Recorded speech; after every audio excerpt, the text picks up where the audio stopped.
Man like Mark Sullivan, worry yourself. Stay tuned for the thrilling episode. Woo!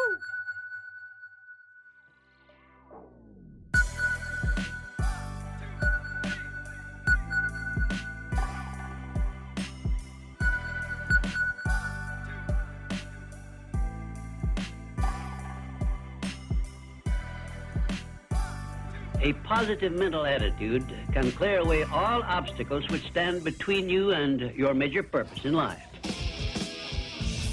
This is the Snowboard Project featuring Mark Sullivan and the Bead. The Snowboard Project. The Snowboard Project. The Snowboard Project. Welcome back to the Snowboard Project.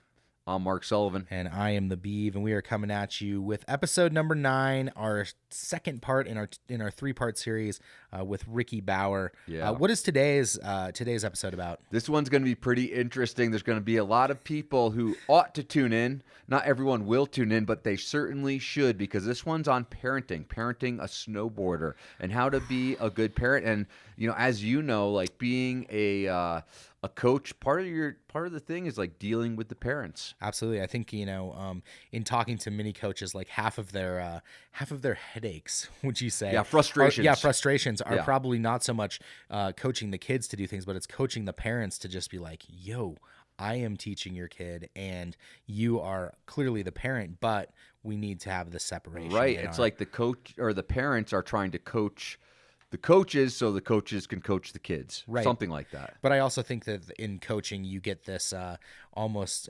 you get the soccer dad and the soccer mom that is so, intent on knowing every aspect of their child's snowboarding career that they just interject at every moment and they kind of take over that. I understand it's a huge investment to kind of raise a snowboarder. There's snowboard camps, there's coaching, there's equipment, there's travel. It's a big, expensive thing. So when you invest that kind of money in something, you kind of try to keep your eyes on it. But, honestly, it's like let your kids go riding.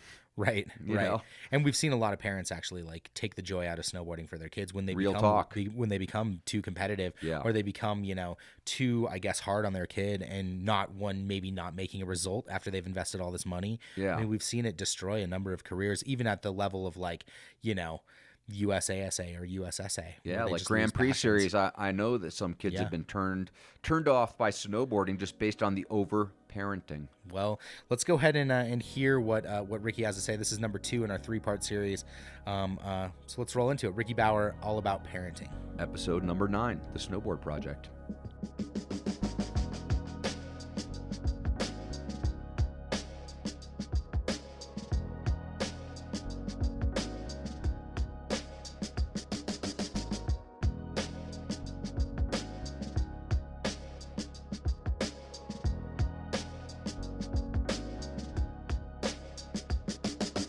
Don't forget to support advertising-free snowboarding media at patreon.com. The Snowboard Project. The Snowboard Project. The Snowboard Project.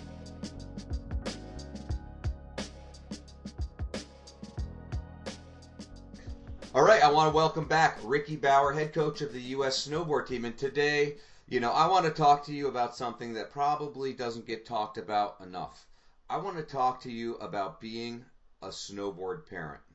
And, I'm a parent of snowboarders. I actually, trying to send my kids down the road of becoming competitive athletes, I learned the hard way, actually, that it doesn't, it's not meant for every kid. So maybe at first, let's talk about, in the last interview, we talked about kind of slow twitch muscles, fast twitch muscles. I mean, is there something that will give a snowboarder more natural ability, right? Scientifically, right? I mean, are there kids that are like predestined to have natural ability? Well, that is a tough question because I've seen all different sizes and shapes of snowboarders that are really good. I mean, Ross Powers is a built dude who's, kind of heavier set. Scotty Lego is a tall, gangly dude with freakishly long legs and a very short torso. And then you have Louis Vito, who's just a super short, really powerful guy. So, all different body types can do it. Okay. But it does seem like the lighter, quicker guys have an easier time with it. Almost, if you like Shaun's he's super strong, but he's, wiry strength, I guess would be a good way to describe it. Mm-hmm. So explosive power. More yes, on the explosive power. Okay. Yes. And you know what? I think most importantly is that they have it seems like the best snowboarders have the skater mentality, and a lot of them are skaters, but I'm going to go out and shred everything in my path. When they ride down to the half pipe, they don't just make turns down to the half pipe. They're hitting off of the side of the run. They're side hitting. They're bonking off of trees and maybe ollieing slow signs and things like that. They're destroying everything in their path. And that mindset seems to be productive for having the best snowboarder. And it's not just athletes. It's people who also have that artist mentality. Mm-hmm. And they look at the mountain as their canvas, and they're able to let their freedom of expression show in their riding. Right. And, that I think is what makes the best snowboarders. So it's really not about your physical composition; it's more about your mental attitude. It is more about your mental attitude. Okay. 100%. I would say that we have a physical composition of a lot of different body types on our pro team right now, and a lot of those guys, the main thing they have in common is their idea of, I'm going to rip everything in my path, and I'm going to use the mountain and everything I see as an extension of my creativity. Right. It's like you're an athlete, but you're definitely an artist at the same time. Exactly. Yeah, that's pretty cool. So now let's roll it back. When do kids, I see parents a lot of times, even starting at pretty young ages, really pushing themselves and starting to put expectations on kids. There are kids in my hometown who basically from the time they were 10 were expected to go win a gold medal in the future. Right? But that's kind of the expectation that some people put on. Is that the right way to go? Is that how you make gold medalists? If you're a parent? Absolutely. What's up? Absolutely not. It seems like the most important thing is kid has to really, really, really, really love snowboarding. You want the kid that is trying to ditch school to go snowboarding, that can't stop snowboarding on anything they can find near their house when there's no mountain.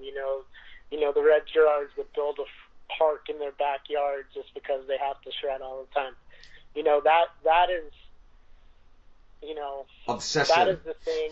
They have to be fully obsessed with snowboarding. And I think back about my youth, and I was trying to snowboard everything. We had a flat backyard, and we had one little bump in our yard, and I was trying to make a quarter pipe off of this tiny little hump in our yard, and jumping off of our roof onto a landing that I made, and I was fully obsessed with it. Any free moment that I had, I was trying to ride my snowboard, and it wasn't your mom and your dad telling you to do that? My mom and my dad were definitely telling me not to do that. My mom got a call one day from a friend of ours that lived across the field, a quarter of a mile away, and she was watching me while my mom was at work. Well, both of my parents were at work. I was probably in 5th grade, and I was bomb dropping off of my roof, which went down. It wasn't that high. It was maybe 9 to 10 feet at the most, and I had a landing ramp, so it was I was only falling 6 or 8 feet at the most. But she called my mom, and my mom came home, and sure enough, I was shredding off of the roof, and she was super bummed. So they,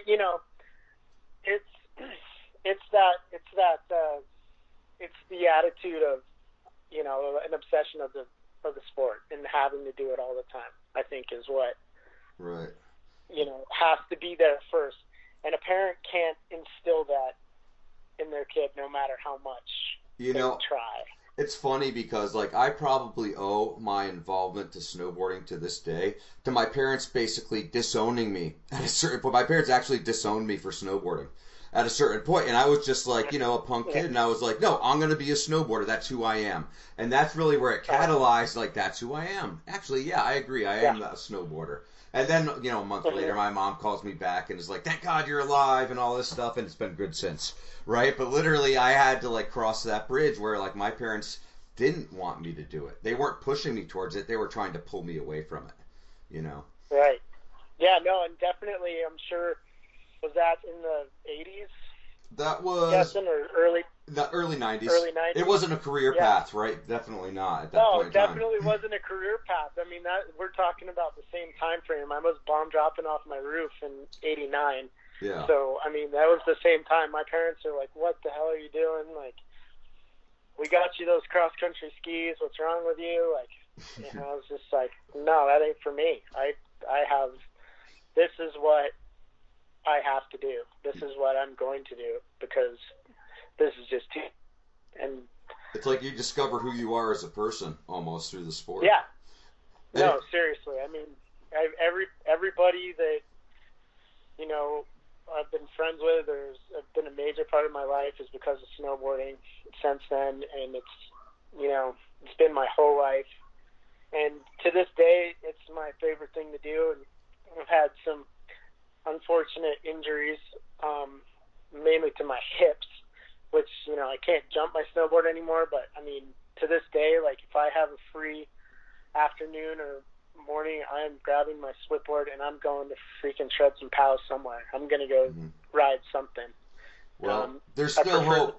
There's still hope. I'm actually staying at a doctor's house right now. Stem cells are coming, and that could be like the miracle athlete cure, from what I understand. There we go. Right. So there is hope for you still, Ricky. So let's get into parenting a little bit, and I think we've kind of talked around it, but maybe you could describe to me kind of like the worst case scenario parent, and you can kind of visualize someone in your head, because I know there are those people out there, without naming any names, but describe to me kind of the worst strategy you can have as a parent to parent a snowboarder. I think the worst strategy you could have would be to take your 6, 7, 8-year-old who has snowboarded a couple times and have maybe seen it on the Olympic Games and decided for them that that's what they're going to do, and then take them and enroll them in the best program you can find in the country, move your whole family there. Does this happen? To do that. What? Has that happened? I've seen this happen many times. Okay. Many times. All right. So the whole family moves. Move your family to a place where your 8 to under 10-year-olds can start to become an Olympic champion, and then enroll them in a program where they're going to ride 6 days a week, and then encourage them to snowboard all spring and summer, and try to find where you can go. Go to Hood, go to New Zealand, go to Europe in the fall. Do more than we do on the national team with your 6-year-old or your 8-year-old, 10-year-old. Granted, that's a little young. That's more when they're like 13 to 15 that we see a lot of that happening. But like at that point, when it's outside of the kid's obsession and it becomes the parent's obsession, I guess anytime when it's the parent's obsession for their kid to do something, it's misguided, I feel like. I mean, it's one thing if your kid is 8 years old and just like having the snowboard and frothing to go ride every single day, and there are kids like that, but a majority of the kids that are in that situation are more like, can we go to the beach, Mom? Can we... It actually turns them off from the sport eventually. Well, yeah, is what I see. I mean, I've seen people get turned off from it. Not being able to let your kid go up to the mountain and even just go train with his team without watching, like, don't even put him on a team. Let him go ride with his friends for several years, and then when he's 13, 14, 15, maybe put him on a team if he's still really all about it. That's what seems to be the best approach. But, there's a lot of people that have the obsession in their own mind for their kids, and Right. the kids are not even close to being obsessed with the sport like we were talking about earlier. Right. They kind of enjoy it, but they could maybe enjoy something else just as much. Yeah. Yeah, it's not necessarily their thing. Like in motocross, I was also involved with the motocross industry many years ago, but I recognized the fact that there were these parents, right? And the dad is the mechanic, and they invest so much money into motocross because you have to have bikes and travel and motorhomes and all this stuff, right? So it's a huge commitment. But then these kids, they would be the ones who were driving these kids. And when the kids turned 16, they would go in one of two directions. That would either like totally work out and these guys would go on to national championships, or basically they would never ride a dirt bike again when they got their driver's license at 16. And they would just go a completely different direction. Right? Right. But it occurs to me that, like, honestly, like Chloe Kim and Shaun White's mom or Shaun White's family, like those are two of the most driven, kind of families out there. Now, how did they do it? How did they do it and do it successfully? Well, I think for the thing that you don't realize about Shaun and Chloe is they both love the sport. Mm-hmm. And Shaun loved the sport. Oh, I realize that. Skateboarding and snowboarding with equal passion, I guess you could say. But Chloe, I mean, she loves snowboarding. She loves to go up and she loves to shred the half pipe. She likes to hit jumps. She likes to do it all. Right. But her, they lived in Southern California, and her dad loved to snowboard too. Mm-hmm. So he started taking, his daughters. He had a couple of them, and Chloe was the one that really loved it. And she loved it as a little kid. And I mean, she loved it. She wanted to go all the time. Mm-hmm. So, and her dad didn't know anything about it, and he's just like, well, let's try to do it this way. Let's try to do it. So, and she liked being tasked with the different things that he would try to get her to do. So she learned how to ride both ways from a very young age, from her dad just being like, hey, you should try it this way. Hey, you should try it that way. Right. Little did he know, he set her up to have one of the best foundations for progression of anybody, just by not really knowing anything. Like, just, hey, let's learn. You can go down the run this way. Let's go down this way. Let's go down regular foot. You did it the last run goofy foot. And he really taught her a lot. And granted, he was around everywhere with her, all the way through the Olympics. Yeah. But that was the support that she had from when she was a little kid. And the difference is she is fanatical about snowboarding.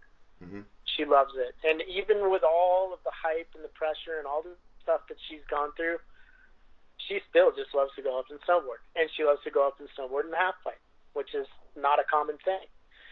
So I think that for their family, that model was appropriate. And, they stayed in LA, but they got a place in Mammoth so that Chloe could go and ride with she started off riding with Luke Lyman, who was a competitor in my era and a friend of mine, in Mammoth.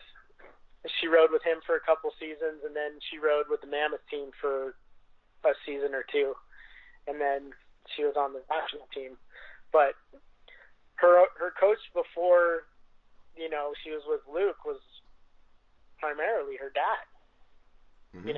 I think she worked with a instructor, maybe, or a coach in Southern California, like a handful of times, but it was just her and her dad and their family going up snowboarding. And it was driven by it was driven by her love of it. Right.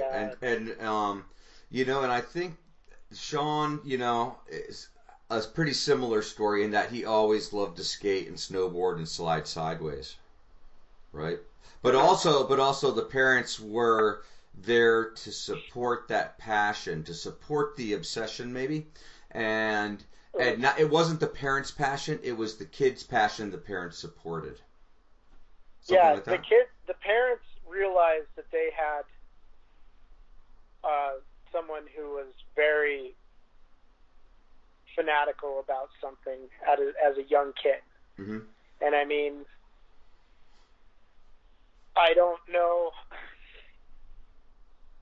and it wasn't like a question of maybe I want to snowboard, maybe I want to go to school, maybe I want to, or maybe I want to, maybe I want to play baseball. It was, I definitely have to snowboard. And for Shaun, I definitely have to snowboard and skateboard, and I'm all about these board sports, mm-hmm. the land board sports, I guess I should say. Yeah. And he, they were just there to support the fire that they had to do those sports. And granted, I think in their situations, both of those kids were ridiculously talented at a very young age, mm-hmm. and the parents were able to realize that. But they also were ridiculously talented and in love with snowboarding. So it was like not hard to go that direction for their family. Right. Okay, so let's wrap this up with one more question, which is, tell me about kind of maybe what you would see as the ideal way to support your kid in terms of a snowboarding career. Well, I think, I am newly a parent myself. I have a 4-year-old and a 2-year-old, and so you're already like taking photos and photoshopping in medals. Is that what goes on in your household? Yeah, that's what goes on. No, you know what's funny? I had a traumatic hip injury, not last season, but the season before. I had a hip replacement that broke, and I had to have it removed and another one put in. And my little boy was just starting to snowboard at the time, and so I couldn't at all take him up on the hill that winter. And so my wife took him up and got him snowboarding, but she's not a very strong snowboarder herself. And so it was really hard for her to get it going, and they had a couple of terrifying experiences, it sounds like. And then, he saw all these people whizzing by him on skis, so he said, I really want to ski. And so this year, I'm up there on a snowboard, now that I can ride again, teaching my son how to ski. Right. And it's just like, I would love my son to be a snowboarder, but he might not have that mindset that I had, which I can't make him have. But he sure likes skiing right now. And I think if you realize that the sports that I did when I was 3 and 4 years old, I certainly don't do anymore. What was your favorite sport back then? Back then, my favorite sport was skiing. I started off skiing when I was a little guy. Yeah. Like 1.5. Okay. I learned to ski when I was 1.5. So what you're saying, there is a chance. Yeah, I'm saying there's a chance, but I'm not going to do what I see so many parents doing, which is forcing my kid to do something that I thought was fun and that I think he should do. I mean, my son very well might be a ski racer, which is hard for me to wrap my head around. He might be a cross-country skier.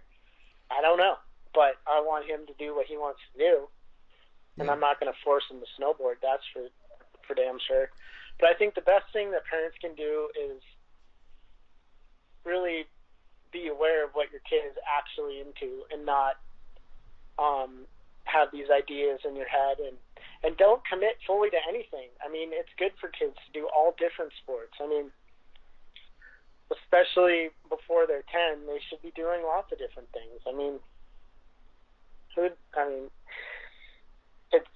it's crazy to commit to something at such a young age, even though they say that, you should be specializing if you want to be at the World Cup level or, in soccer by the time you're 8. Mm-hmm. I mean, that's insane to me. But hopefully... But for every success story, there's like 10,000 failure stories with regard to something like that. Yeah, exactly. But I think the best thing you can do to support your kid is, if they're fanatical about snowboarding, is get them, encourage him to ride with his friends. And maybe his friends are on a team, maybe they're not. Maybe they're not on a club team. Maybe they're just a group of friends that love to snowboard together, and there is no adult supervision. There's nothing wrong with that, really. Drop your kids off at the mountain and let them go rip around. Yeah, it's like the chairlift is the best babysitter. Yeah, and I think that there are some amazing club programs across this country, and there's some teams and some kids clubs for snowboarding that are doing it really right, and they're going up and they're teaching the kids how to use the mountain in that playful, fun way. And there's a huge opportunity for them to learn about themselves and progress together with their friends in those environments. And I think that's awesome.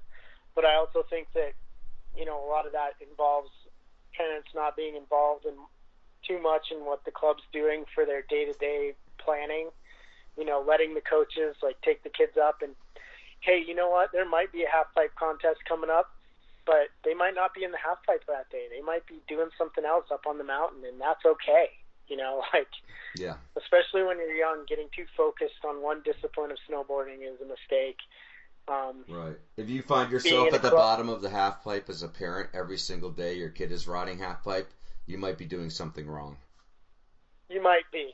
It's good to be, supportive, involved in what your kids are doing, but there's also a point where, you need to let them go do their thing and, right, hear about it later. Yeah, I think that's difficult for a lot of parents to kind of allow their kids to go off on their own, because you see these parents in the Grand Prix or something like that, and they're there at the bottom of the half pipe every event. They're there taking the kids to the events or whatever. But there comes a point where the kid kind of needs to, or does, make the team, and the parent doesn't need to be there every time. And you can see that transition happening with the parents, Yeah. Which is. And Go ahead. Yeah, I think that leaving the kid to explore the sport that they're passionate about in the way that they want to is the important thing. And not trying to guide it too much as a parent is super important. Because you might have great plans for your kid to be an Olympic slope-style athlete, and they might love border cross, or they might want to be a big mountain rider. Maybe they don't want anything to do with the Olympic experience, and that there's a whole career out there in snowboarding that doesn't even involve ever doing a contest, which is a beautiful thing. Yeah. So that's okay too. Yeah. And that's more than okay. I mean, that's one of the greatest things about our sport is that you can be full-on pro and never have to drop into a half pipe or a slopestyle event ever if you don't want to. So, I mean, if they're really passionate about it and they love it and they're working hard at it, you got to let them just follow their own path. Right. And not get caught up in the plans that you might have for them as a parent. Well, you know what? I think we should leave that right there. Snowboard Parenting 101. That was very enlightening, especially as a parent of snowboard kids. Not that I was pushing my kids too hard, but I think I just think that that isn't talked about enough. I see too many people driven. So thank you, Ricky Bauer, head coach of the U.S. halfpipe team. That's part 2 of your interview.